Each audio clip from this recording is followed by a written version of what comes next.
The mysterious stranger every noble in the kingdom feared chose her for the first dance. Not the princess, not the duchess, not the richest heiress in the room. A quiet librarian, who had absolutely no idea she'd just become the center of the greatest mystery in the kingdom. Every autumn, the kingdom of Lavender Hollow held a moonlit masquerade. It wasn't simply a celebration. It was the one evening every noble family dreamed about for generations. Pastel lanterns floated through the sky like tiny stars. Crystal bridges shimmered above turquoise canals. Cherry blossom petals drifted lazily through warm evening breezes, painting the streets in soft shades of pink, lavender, peach and cream. Even the clouds looked as though they had been brushed with watercolor. Everyone came wearing enchanted masks. No one knew who anyone truly was. That was the tradition. Among hundreds of elegant guests was a young librarian named Seraphine. She wasn't royalty. She wasn't wealthy. She certainly wasn't famous. She simply adored books. Seraphine worked in the royal archive, where she spent her days restoring ancient fairy tales, forgotten maps and magical journals whose pages smelled faintly of cinnamon and old rain. Most nobles barely noticed her. She preferred it that way. Her long, silky fur flowed behind her like a velvet cloak, perfectly complementing her elegant midnight outfit. Large emerald eyes watched the busy streets with quiet curiosity. Tonight wasn't supposed to be special. She had only accepted the invitation because the elderly archivist insisted. You spend every evening surrounded by dusty books, he chuckled. Go make a memory worth writing down. She had laughed. Now she wondered if she'd made a terrible mistake. The ballroom was breathtaking. Thousands of floating candles hovered beneath a glass ceiling that revealed an ocean of stars. Musicians played gentle waltzes upon glowing instruments carved from crystal wood. Every noble cat danced with effortless grace. Seraphine immediately wished she had stayed home organizing scrolls. She quietly slipped toward the refreshment tables. Excellent strategy, she whispered to herself. If I stay near the pastries, nobody can ask me to dance. Someone beside her laughed. A warm, deep laugh. You've made the exact same tactical decision I did. She turned. Standing beside her was the tallest cat she'd ever seen. His silver-blue tailcoat looked custom-made. His ornate moon-shaped mask concealed everything except striking sapphire eyes. He balanced an entire plate of tiny pastries in one paw. I refuse to negotiate with empty stomachs, he said gravely. Seraphine blinked. That's probably the wisest thing I've heard all evening. Exactly. He held up another pastry. Blueberry. I was reaching for that. So was I. They stared dramatically at the innocent pastry. After several painfully serious seconds, he broke it in half. I believe diplomacy has prevailed. She laughed. A genuine laugh. It surprised even her. The stranger smiled beneath his mask. There it is. What? The smile. You looked like someone attending a tax seminar. She gasped dramatically. I'll have you know I was perfectly relaxed. You looked one missing library receipt away from declaring martial law. She tried not to laugh. She failed spectacularly. Across the ballroom, dozens of nobles quietly noticed. Who was the mysterious masked gentleman? More importantly, why was he laughing with the shy librarian? Whispers immediately spread. I've never seen him before. His tailoring is extraordinary. That crest. No, it couldn't be. Seraphine hadn't noticed. She was too busy discovering the stranger possessed an almost supernatural ability to make ordinary conversations ridiculous. So, he asked, what brings a librarian to a masquerade? My employer insisted. And you obeyed? I lost the argument. You lost. He offered cake. A worthy opponent. I know. He nodded solemnly. There are very few victories over cake. The orchestra suddenly changed melodies. The grand waltz. Every conversation stopped. The master of ceremonies stepped onto the marble staircase. Ladies and gentlemen, the first dance shall now begin. The ballroom erupted into applause. One by one, elegant couples stepped forward. Seraphine quietly began retreating toward the nearest exit. No one would notice. She'd disappear. Return home. Read 3 chapters of her newest mystery novel. Perfect evening. Then, a gloved paw appeared before her. She looked up. The mysterious stranger bowed. May I have this dance? She stared. I'm afraid you've mistaken me for someone who actually knows how. I haven't. I absolutely step on paws. I'll risk it. I panic. I've noticed. I once apologized to a chair. Did the chair forgive you? I think we're friends now. His shoulders shook with restrained laughter. Then he asked again. Would you honor me with this dance? The ballroom slowly became silent. Every noble nearby had stopped talking, watching, waiting. Whoever the stranger was, he had ignored princesses, countesses, duchesses, and every influential family in attendance. To ask one librarian, Seraphine swallowed. This is either going to become my favorite memory, or the story everyone laughs about for the next 10 years. He smiled. Then let's make sure it's the first one. Very carefully. She placed her paw in his. The orchestra began. The entire ballroom watched. Neither of them realized. Someone hidden on the upper balcony had been watching the mysterious stranger since the moment he arrived. And seeing him choose Seraphine changed everything. The orchestra played with effortless elegance. Violins shimmered through the ballroom like moonlight dancing across a calm lake. One step, then another. Seraphine concentrated so intensely on remembering the rhythm that she completely forgot everyone was watching. I'm warning you, she whispered. My left foot has a very independent personality. The masked gentleman smiled. Fortunately, my right foot is an excellent negotiator. She couldn't help smiling again. You make everything sound easy. No. He guided her gently through another graceful turn. I simply refuse to let difficult things scare me. His answer lingered in her thoughts longer than she expected. He wasn't flirting. He sounded sincere. Around them, dozens of noble couples moved across polished marble floors beneath floating pastel lanterns. Soft pink lights reflected from crystal chandeliers. Lavender ribbons drifted from the ceiling like gentle streams of silk. Everything looked as though it belonged inside a fairy tale. Yet somehow, Seraphine forgot the decorations. She forgot the music. She even forgot the hundreds of curious eyes fixed upon them. For the first time in years, she simply enjoyed herself. Across the ballroom. So that's him. Lady Marybelle slowly lowered her jeweled fan. The elegant cream-colored cat wore enough diamonds to fund a small village. She frowned. I've spent 3 months preparing for tonight. Another noblewoman adjusted her pearl necklace. And he hasn't looked at either of us once. Both cats watched as the mysterious gentleman quietly laughed at something Seraphine had whispered. He smiled again. Marybelle muttered. I didn't think he knew how. Back on the dance floor. I have a question. Seraphine glanced upward. I'm almost afraid to hear it. How many books do you think you've read? She blinked. I've never counted. You should. I'd lose count. I believe in you. She laughed. That's an alarming amount of confidence. I have more. Oh. I also believe you've secretly organized your bookshelves by emotional damage. She stared. How did you know? His eyes sparkled. A lucky guess. No. She narrowed her eyes playfully. You've been spying on my library. I plead the fifth. We don't have a fifth. Then I'll invent one. She shook her head. You are impossible. So I've been told. The music slowed. Couples drew farther apart as the graceful waltz reached its final movement. Instead of stepping away, the stranger paused. His gaze drifted toward the enormous stained-glass dome overhead. Beautiful! Seraphine followed his eyes. The enchanted ceiling had transformed into a night sky filled with glowing constellations.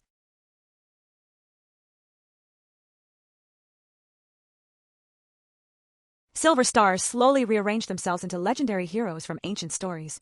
Children watching from balconies gasped with excitement. My mother used to bring me here. Seraphine smiled softly. We'd spend hours guessing which constellation would appear next. You came every year.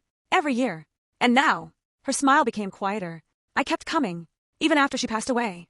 The gentleman said nothing. Not because he didn't care. Because he understood silence had its own language. After several peaceful moments, he spoke gently. Then tonight. She'd probably be very happy you're smiling. Seraphine's emerald eyes widened.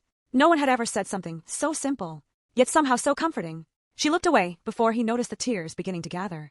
You're surprisingly kind for someone who steals pastries. They were legally acquired. You split one. I believe history will remember me as generous. She laughed again. There it is. What? The smile. You really like reminding me. I do. High above, hidden behind velvet curtains. A pair of amber eyes watched every second. The observer wore an elegant white porcelain mask shaped like an owl. He quietly folded his paws behind his back. So, it really is him. Another shadow stepped beside him. What should we do? The owl-masked figure never looked away from the dance floor. Nothing. Yet. But double the palace guards. And keep every entrance watched. The second figure hesitated. You think someone followed him? I think. The owl's voice became almost a whisper. Nothing involving that young gentleman is ever simple. The music ended. Thunderous applause echoed throughout the ballroom. Seraphine instinctively stepped backward. Thank you. He bowed. The pleasure was entirely mine. You say that now. She smiled. Wait until tomorrow when your shoes remember my feet. I'll treasure every footprint. She rolled her eyes. You're impossible. So you've mentioned. Before she could answer, a silver bell echoed through the palace. 1, 2, 3 soft chimes. Every noble suddenly stopped moving. The atmosphere changed. The cheerful laughter faded into quiet anticipation. Seraphine frowned. What was that? The gentleman's expression changed for the first time that evening. His smile disappeared. The royal announcement. Should I be worried? Possibly. The enormous golden doors at the far end of the ballroom slowly opened. A line of royal guards marched inside. Each wore polished ceremonial armor painted in soft pearl and gold. They weren't here for celebration. They were searching for someone. The captain unrolled an elegant scroll. His voice echoed through the silent hall. By order of Her Majesty, the guest known as the Moon Fox is requested to present himself immediately. Whispers erupted like wildfire. The Moon Fox? He's actually here? I thought he was only a legend. Seraphine looked at the stranger beside her. He hadn't moved. His sapphire eyes remained fixed on the royal guards. Then, very slowly, he removed one white glove, etched into the back of his paw. Hidden beneath the fabric all evening was a silver crescent crest every noble in the kingdom recognized. Her heart skipped. The mysterious gentleman she'd spent the evening laughing with wasn't merely an unexpected guest. He was the one every royal family in the kingdom had been searching for. And judging by the uneasy silence that followed, not everyone wanted him found. The ballroom fell silent. Even the orchestra lowered their instruments. No one breathed. No one moved. The silver crescent crest glimmered beneath the floating lanterns. The captain of the royal guard slowly approached. He removed his helmet. Then, to everyone's astonishment, he bowed. Not a polite nod, a full respectful bow. Lord Caelan, it has been far too long. The mysterious gentleman sighed quietly. I was hoping to enjoy one peaceful evening before anyone recognized me. So is Her Majesty. The captain smiled faintly. Unfortunately, he glanced toward the hundreds of curious nobles. Rumors travel faster than music. Seraphine blinked. Lord Caelan. He turned toward her. For the first time that evening, he looked almost embarrassed. I suppose introductions are overdue. You think? I do. You let me believe you were just another guest. I was. She folded her arms. No. You were stealing pastries. I admitted that. You conveniently forgot the part where half the kingdom apparently knows your name. I was hoping it wouldn't become relevant. She stared. How? He rubbed the back of his neck. It usually doesn't. She laughed despite herself. You really thought this wouldn't come up? There was a 50-50 chance. There absolutely was not. I may have been optimistic. Around them, the whispers only grew louder. So that's the Moon Fox. I heard he defeated bandits without drawing his sword. My grandmother said he disappeared for 5 years. They say he can solve impossible mysteries. They also say he refuses every noble title offered to him. And he danced with a librarian?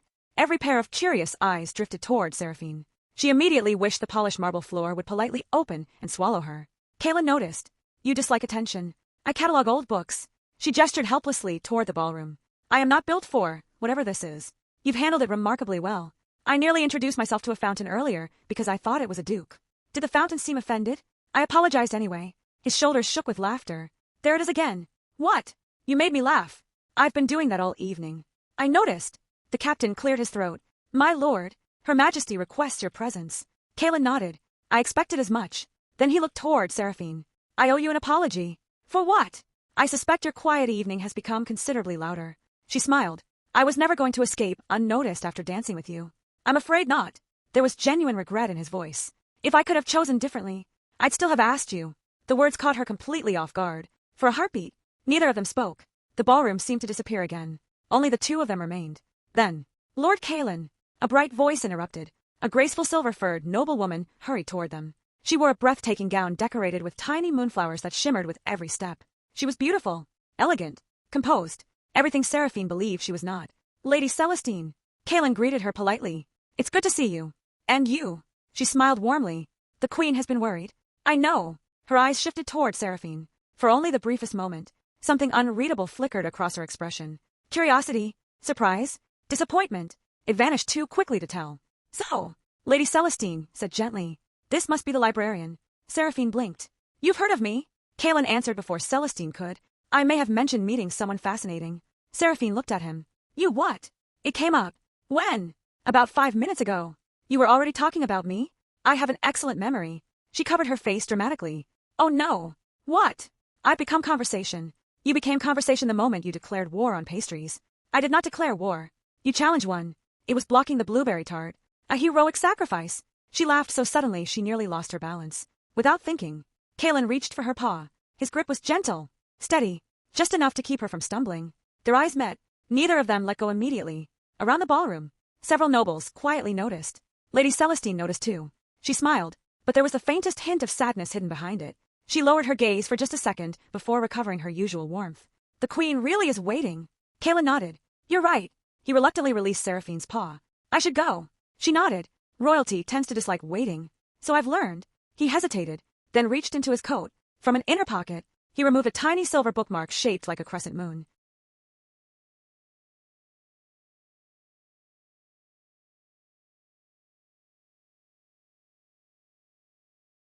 Delicate vines curled around its edges. A single sapphire rested at its center. I've carried this for years. He placed it carefully into Seraphine's paw. For me. I'd like you to borrow it. Borrow?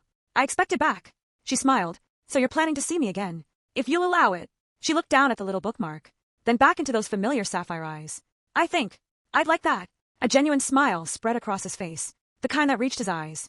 The kind no title or reputation could fake. He bowed one final time. Until then, librarian. And until then, she replied with a grin. Try not to cause an international incident. No promises. He turned and followed the captain toward the towering palace doors. Just before disappearing, he glanced back once. Only once. Long enough for their eyes to meet across the crowded ballroom. Then he was gone. Seraphine looked down at the silver bookmark resting in her paw.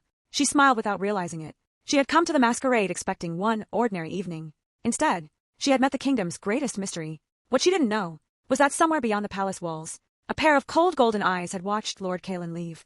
A cloaked figure tightened their grip around a rolled parchment bearing the same silver crescent crest. At last, the stranger murmured, "I found you." The hunt had begun. The music resumed.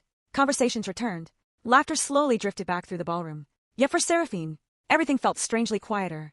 She looked down at the silver bookmark resting in her paw. Its sapphire caught the candlelight, scattering tiny blue reflections across her gloves. "Borrow it," she whispered to herself. She smiled. So that means he intends to come back. That's one way to interpret it. Seraphine jumped. "Oh." Lady Celestine stood beside her, holding 2 sparkling glasses of lavender blossom cider. "I didn't mean to startle you. You absolutely succeeded. I've been told I walk quietly. You walk like a ghost. I'll take that as a compliment." She offered one of the glasses. "For surviving your first royal scandal." Seraphine accepted it with a nervous laugh. "Is this really a scandal?" Celestine raised one elegant eyebrow. "You dance with the most talked-about cat in the kingdom." "Yes." You made him laugh. "Apparently, you've become the subject of at least 12 conversations." Seraphine slowly looked around. "Only 12." Celestine smiled. "That was 5 minutes ago." "Oh no." They wandered together onto a moonlit balcony overlooking the palace gardens. The evening air carried the scent of jasmine and blooming lilacs. Tiny enchanted butterflies drifted lazily through the hedges, glowing softly in shades of peach and mint. Everything outside felt calmer than the crowded ballroom. "I prefer this." Seraphine leaned against the marble railing. "Less staring." "I suspected." Celestine joined her. "For what it's worth, you handled yourself beautifully. I felt like a frightened squirrel." "You hid it well." Seraphine laughed. "I've had years of practice pretending to know what I'm doing.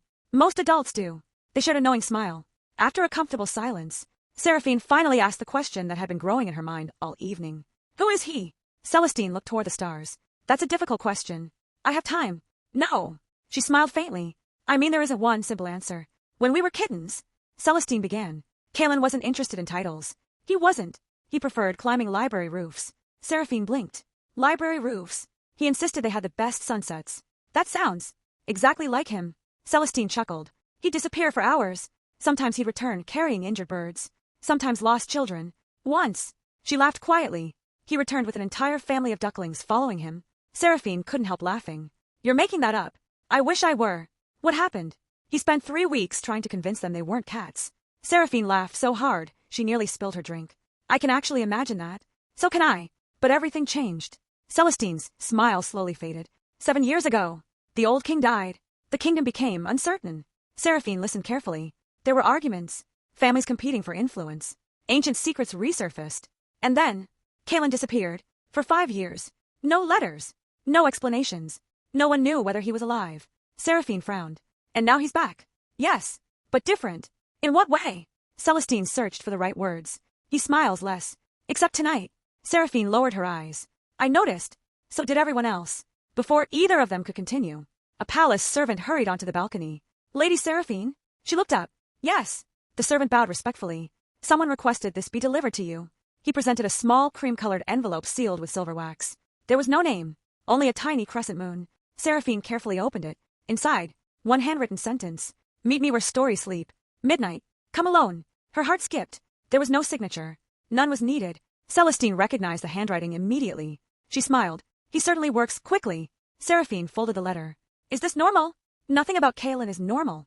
Meanwhile, far beneath the palace, hidden below ancient stone corridors, Caelan walked beside the captain of the royal guard. Torchlight flickered across weathered walls lined with forgotten portraits. The captain finally spoke. "You enjoyed yourself tonight." "I did. I haven't seen you laugh like that in years." Caelan smiled to himself. "Neither have I." The captain hesitated. "She seems." He searched for the right word. "Good for you." Caelan didn't answer immediately. Instead, he stopped before an enormous circular door engraved with stars. "Do you know what I liked most?" "What?" "She spoke to me." The captain frowned. "Many people speak to you. They speak to the title. She spoke to me." There was a difference. A very important one. Elsewhere, hidden among the palace rooftops, the cloaked stranger watched the moon. Golden eyes narrowed. One gloved paw unfolded a weathered map. Several locations had already been crossed out. Only one remained. The royal library. The figure smiled. "So, the moon fox has finally led me to the last key."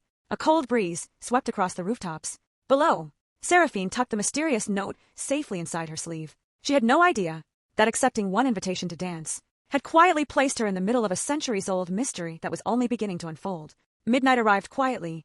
The grand masquerade still sparkled with music and laughter above, but the palace had settled into a peaceful hush. Seraphine slipped through the eastern corridor with careful steps. She wasn't usually the sort of cat who accepted mysterious invitations from equally mysterious strangers. This, she whispered to herself, is exactly how the main character gets into trouble. She took another step. And yet here I am. The corridor opened into the oldest wing of the palace. Few guests ever came here. Ancient stained glass windows bathed the stone halls in soft lavender and pale blue moonlight. Portraits of scholars, inventors, queens, explorers, and poets lined the walls. At the end of the hallway stood a pair of towering oak doors. Above them, carved into polished marble, were 4 elegant words. Where stories sleep. Seraphine smiled. A library. Of course. She gently pushed the doors open. The Royal Moon Library was unlike anything she had ever seen. Shelves stretched so high they disappeared into darkness. Crystal staircases floated between towering bookcases. Tiny glowing wisps drifted lazily through the air, illuminating handwritten titles in shimmering gold. Some books gently fluttered their own pages. Others quietly rearranged themselves on nearby shelves. The scent of parchment, cedarwood, and vanilla filled the room. Seraphine couldn't help herself. She sighed happily. I've just found heaven. You definitely sound like a librarian. She spun around. Caelan leaned comfortably against one of the shelves, holding 2 steaming mugs.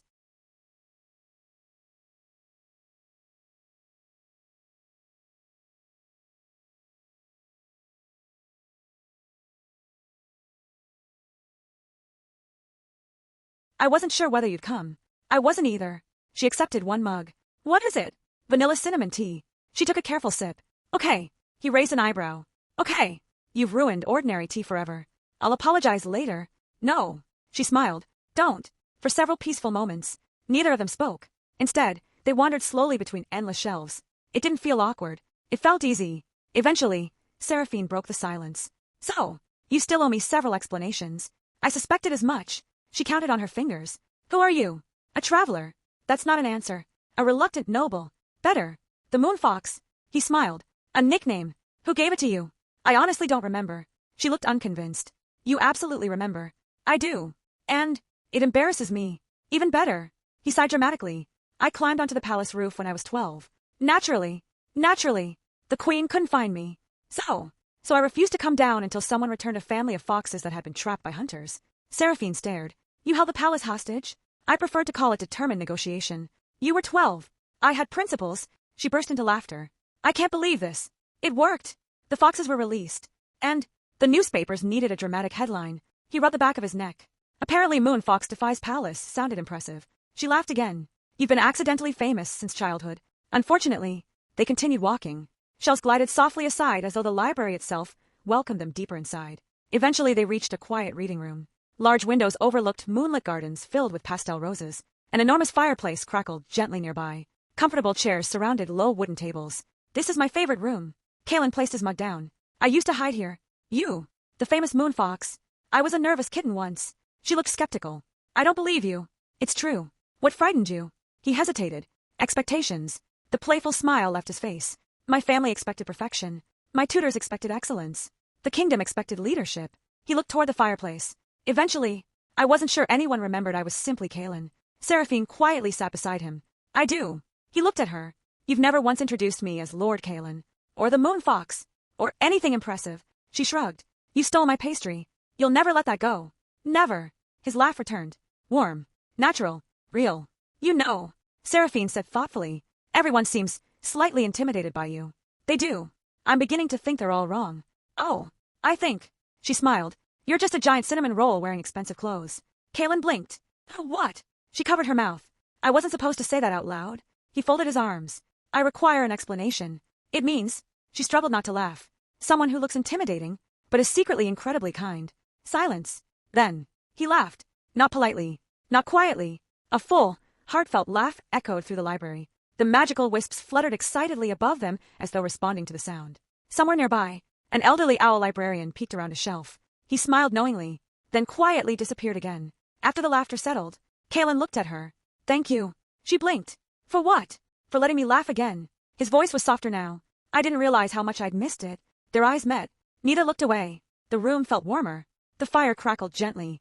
Outside, moonlight shimmered across the palace gardens. Very slowly, almost without thinking, Caelan reached toward her. He carefully brushed a tiny strand of loose hair away from her face. His paw paused for just a heartbeat. Neither of them moved. Neither seemed eager to break the moment. Then, a loud crash echoed from somewhere deeper inside the library. Both of them jumped. Another crash followed. Then, the unmistakable sound of books hitting the floor. Caelan was on his feet instantly. His expression changed. The warmth remained, but beneath it was the alert focus of someone who had faced danger before. Stay behind me. Seraphine stood. What was that? I don't know. A third crash. Much closer. Somewhere in the restricted archives. The magical lights throughout the library flickered, then dimmed, one by one, until only pale moonlight remained. Far down the corridor, a shadow moved between the towering shelves, watching them, waiting. Two cold golden eyes glowed in the darkness. The mysterious hunter had found them. The shadow didn't move. It simply watched. Two golden eyes shimmered between the towering bookshelves before disappearing into the darkness. Seraphine instinctively lowered her voice. Please tell me magical libraries are naturally creepy. Caelan's eyes never left the corridor. They're usually much friendlier than this. So, that's a no. He gave the smallest smile. That's a no. Another book slammed shut somewhere deep inside the restricted archives. The sound echoed through the vast library. Then, silence. Complete silence. Even the enchanted wisps had stopped floating. Caelan stepped forward carefully. Stay close. I thought you said stay behind you. I changed my mind. She looked confused. Why? If whoever's here wanted to hurt us. He glanced toward the empty corridor. They've already had the chance. That didn't make Seraphine feel better. Not even a little. Together they walked between endless shelves. The deeper they ventured, the older the books became. Some were chained. Others rested inside crystal cases. Ancient globes slowly rotated by themselves. Paintings quietly changed to show forgotten kingdoms beneath silver moons. Every few moments, Seraphine noticed movement in the corner of her eye. She'd turn. Nothing. This place feels. She searched for the word. Alive. It is. She looked at him. What? The library chooses what it remembers. Libraries do that. This one does. She frowned. I suddenly feel judged. It only judges people who dog your pages. She gasped dramatically. I would never. I know. He smiled. That's how I knew you belonged here. They reached an enormous circular doorway. Unlike every other room, this one had no bookshelves. Only a single stone pedestal stood in the center. Resting upon it was an ancient leather-bound book. Its cover shimmered with tiny silver constellations. The pages turned by themselves despite the still air. Seraphine stepped closer. It's beautiful. Caelan's expression changed instantly. No. His voice was calm, but firm. Don't touch it. She stopped. I wasn't going to. I was thinking about it. I know. How? You tilted your head. I do that. Every time you're curious. She folded her arms. I dislike how observant you are. I've been told. Suddenly, a voice echoed softly through the chamber. Still impossible to surprise. Aren't you Moon Fox? Both of them spun around. The cloaked figure stepped from the shadows. Long ivory robes brushed the polished stone floor. An elegant silver mask concealed most of the stranger's face. Only those striking golden eyes remained visible. The mysterious visitor slowly applauded. Impressive. I almost believed you'd lost your instincts. Caelan remained perfectly calm. I could say the same. You've become bolder. I've become tired. The stranger laughed quietly. I expected that answer. Seraphine glanced between them. Do you two know each other? The masked figure looked toward her. For a brief moment, the intimidating expression softened. So, you're Seraphine. Her ears perked. How do you know my name? You've become rather important. I have. You just don't know why. Caelan stepped slightly in front of her. What do you want? The stranger tilted their head. The same thing you've always wanted. I doubt that. The Star Atlas. Caelan's eyes narrowed. No. The answer came instantly. No negotiation? No. No dramatic speeches? No. The stranger sighed. I rehearsed for this conversation. I'm sorry to hear that. I even had a clever opening line.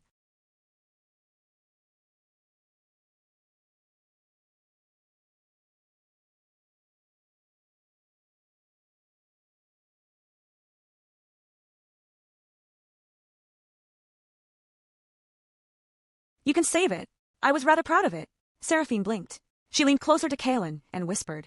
Is everyone in your life sarcastic? He whispered back. Mostly. I see. It's exhausting. I can imagine. The stranger cleared their throat. I'm still standing here. We noticed. Without warning. The ancient book upon the pedestal snapped shut. A deep rumble shook the chamber. The stone floor began glowing with intricate silver lines. Seraphine looked down. I don't think it's supposed to be doing that. It isn't. Caelan reached for her paw. Move. They stepped backward together, just as the pedestal slowly descended into the floor. Hidden gears turned beneath ancient stone. A circular staircase emerged from below. Dust drifted upward into the moonlight. The masked stranger smiled. There it is. You found it at last. Caelan frowned. I was hoping it would remain hidden. So was I. The stranger's tone was surprisingly gentle. But history rarely grants us what we hope for. Far below, a faint blue light shimmered beneath the staircase. Ancient walls carved with stars and constellations stretched into darkness. Seraphine stared. There's another library. Caelan smiled faintly. Older. Much older. How old? He looked down into the glowing passage. So old that most historians believe it never existed. The masked stranger took one slow step toward the staircase. So, Shall we finally discover who wrote the kingdom's first story? The three of them stood at the edge of the hidden passage. None of them noticed. High above the chamber, perched silently atop one of the tallest bookshelves, a tiny crystal owl blinked once. Its glowing blue eyes flared to life. Then it spread its wings and flew silently out of the library, straight toward the queen's chambers. Someone else now knew the hidden library had been opened. The staircase spiraled deep beneath the palace. Ancient crystal lanterns awakened one after another as though sensing visitors for the first time in centuries. A soft blue glow spread across the stone walls. Dust sparkled like tiny stars suspended in the air. Seraphine looked upward. I suddenly understand why no one believes this place exists. Caelan smiled. It prefers to stay hidden. The library chooses. The library chooses. She folded her arms. I still think that's wonderfully unsettling. The masked stranger gestured politely. After you. Caelan didn't move. You first. I insist. So do I. Seraphine sighed. Are you two always like this? Yes. They answered in perfect unison. She rubbed her forehead. I've known both of you for less than an hour, and somehow I'm already tired. The stranger laughed. I like her. I noticed, Caelan replied. Eventually, they descended into an enormous underground chamber. Seraphine stopped walking. Her breath caught. The room was unlike anything she had imagined. Towering arches curved high overhead, carved entirely with constellations that slowly shifted across the ceiling like a living night sky. Instead of bookshelves, thousands of floating books drifted silently through the chamber, orbiting glowing crystal pillars. Each book left a faint trail of silver light behind it. Pastel flowers grew from cracks in the ancient stone floor, their petals glowing softly in shades of lavender, peach, and pale turquoise. Streams of clear water flowed beneath crystal bridges, reflecting the stars above. It felt less like a library, and more like a dream. Seraphine whispered. It's beautiful. It is, Caelan agreed. The oldest stories in the kingdom rest here. As they crossed the first bridge, one of the floating books suddenly drifted toward Seraphine. It hovered in front of her. Its pages flipped rapidly, then stopped. She frowned. I didn't touch it. You don't have to. The masked stranger watched with interest. The library is choosing. The library keeps choosing me. Seraphine looked nervous. Should I be flattered or concerned? Perhaps both. Very carefully, she opened the book. The pages were blank. Completely blank. There's nothing here. Caelan stepped beside her. There is. I don't see anything. You aren't meant to. He gently turned the book toward a nearby crystal lantern. Moonlight passed through the crystal. And suddenly, golden words appeared across every page. Seraphine's emerald eyes widened. They were invisible. Only until the proper light revealed them. She began reading aloud. Every kingdom has treasures. Some are made of gold. Some are made of power. The greatest treasure is the one brave enough to protect a story before anyone believes it. The room became strangely quiet. Even the floating books slowed their movements. The masked stranger lowered their head thoughtfully. So, it remembers. Caelan's expression grew serious. It remembers everything. A gentle voice echoed through the chamber. Not loud. Not frightening. Warm. Kind. Welcome home. Seraphine spun around. Did you hear that? Both Caelan and the masked stranger nodded. I heard it, Caelan said quietly. It hasn't spoken in generations. The voice came again, this time a little clearer. Guardian. Dozens of floating books began moving at once. They circled slowly around Seraphine like curious birds. She instinctively stepped backward. I think they're looking at me. They are. Caelan didn't sound surprised. They've been waiting. For me. I believe so. Suddenly, one book drifted gently into her paws.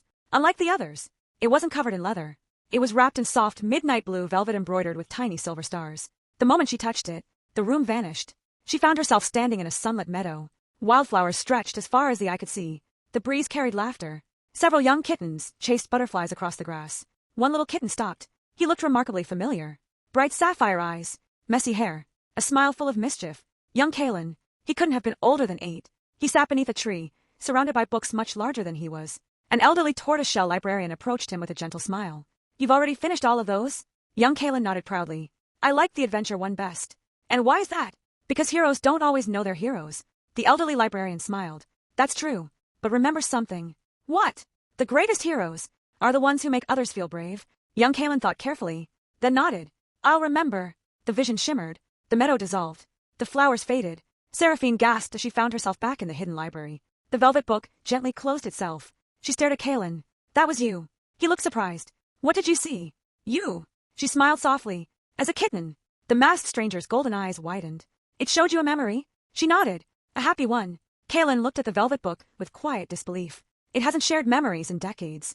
Before anyone could say another word, the floor trembled. Once. Twice. Then a deep metallic groan echoed from somewhere far below the chamber. The crystal streams rippled. The floating books scattered in every direction. The warm voice returned. But this time it sounded urgent. Run!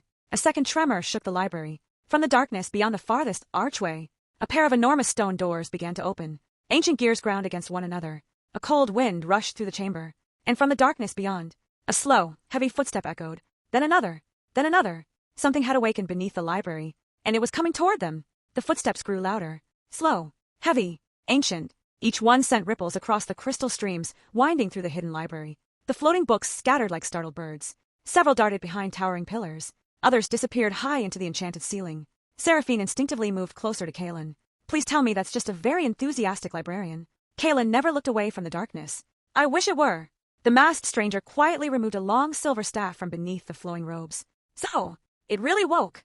You knew something lived down here? Seraphine asked. I suspected. You suspected? She stared in disbelief. That's not something you suspect. The stranger offered an apologetic shrug. I was hoping I was wrong.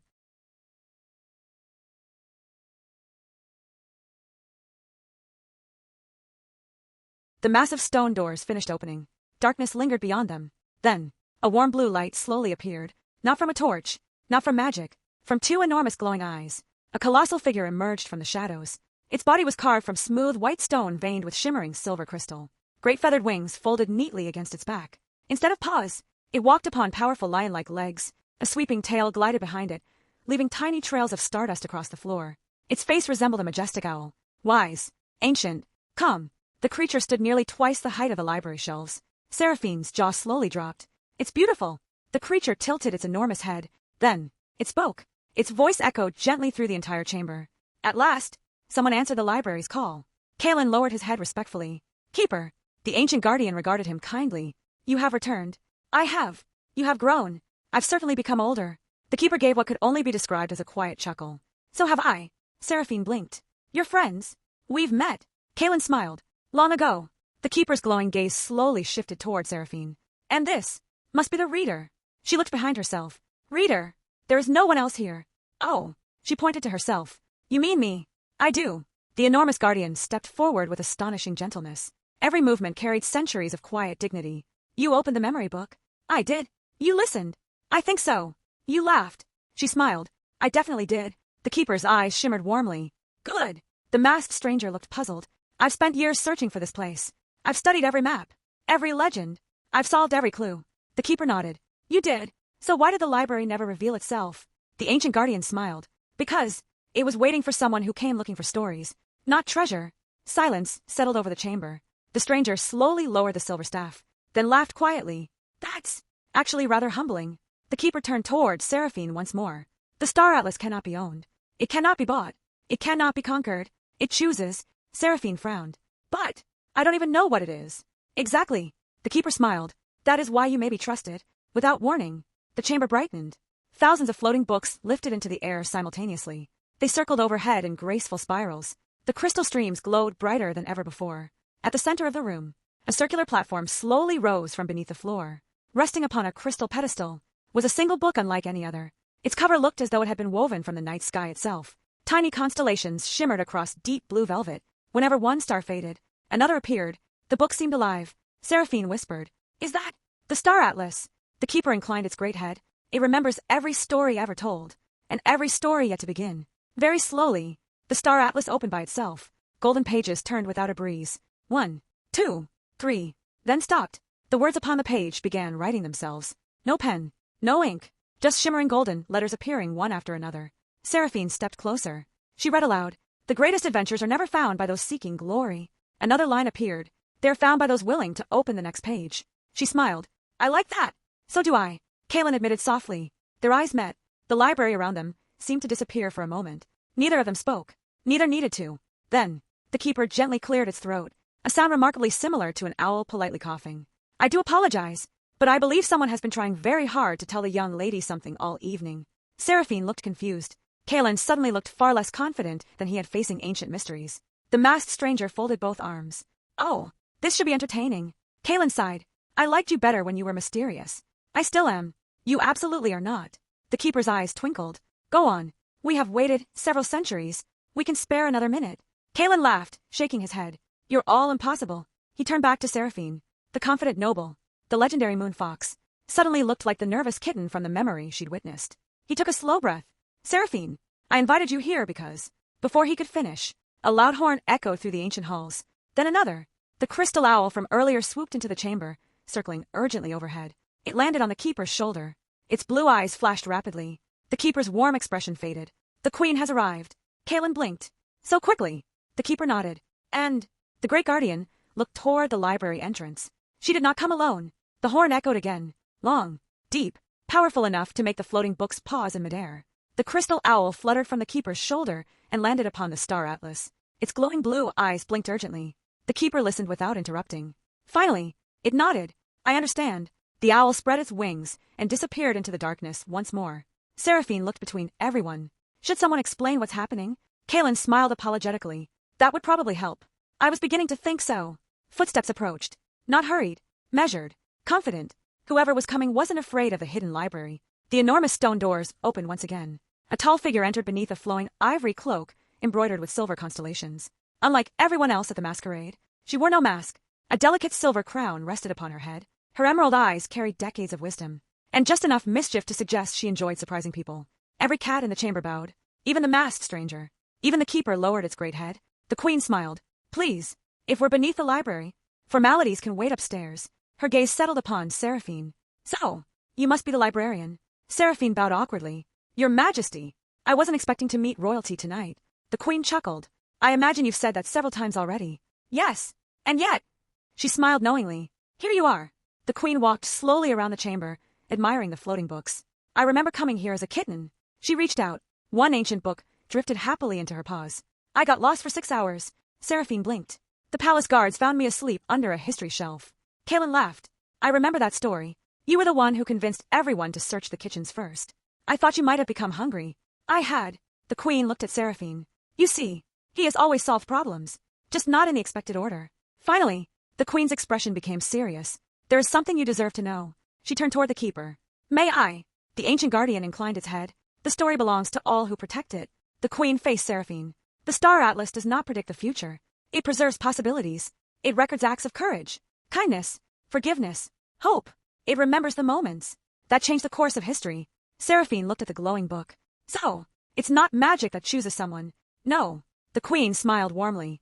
Character does. The masked stranger removed the silver mask for the first time. Beneath it was a handsome tawny cat with kind amber eyes and a faint scar across one eyebrow. He offered Seraphine a small bow. I suppose proper introductions are overdue. My name is Rowan, royal historian, and admittedly, far too curious for my own good. Seraphine smiled.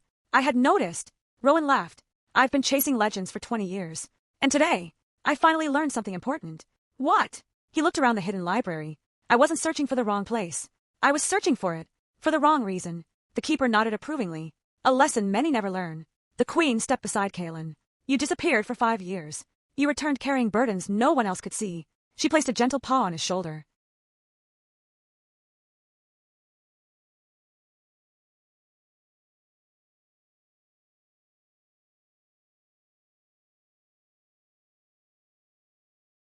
But tonight, I heard laughter echo through these halls.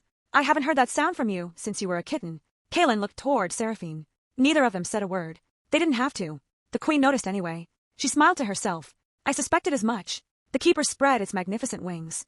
Tiny stars drifted gently through the chamber. The library has spoken. The star atlas has accepted another guardian. Seraphine's ears twitched. Guardian? She looked around. You can't possibly mean me. I organized shelves. I repaired damaged books. I once tripped over my own bookmark. The keeper's great eyes sparkled. And yet, you protect stories.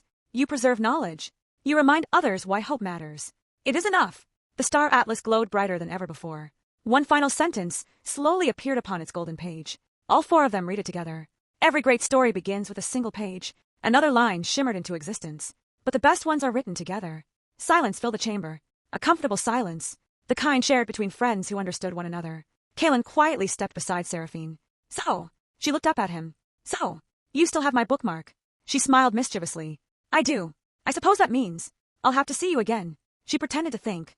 I suppose you will. He laughed. I'm relieved.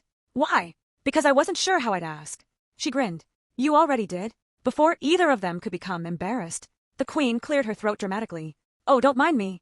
I'll simply pretend I can't see what's happening. Rowan nodded solemnly. I, for one, am completely oblivious. The keeper looked genuinely confused. I am several thousand years old. Even I can tell. Everyone burst into laughter. The sound echoed through the hidden library, a place that had waited centuries to hear joy again. Epilogue. Several weeks later, The Royal Moon Library was busier than it had been in generations. Young kittens gathered for story hour. Travelers donated journals from distant kingdoms. Scholars worked beside artists. Inventors shared shelves with poets. Stories found new homes. And every Friday evening, a certain mysterious noble could be found carrying 2 mugs of vanilla cinnamon tea into the reading room. He always claimed he was there to return a borrowed bookmark. No one believed him, especially not Seraphine, because the bookmark had been returned weeks ago. He simply liked having an excuse to visit. As the 2 of them settled into their favorite corner beneath the moonlit window, Seraphine opened a fresh journal. "What are you writing?" Caelan asked. She smiled. "Our next adventure." He leaned back in his chair. "I have a feeling it's going to be a good one."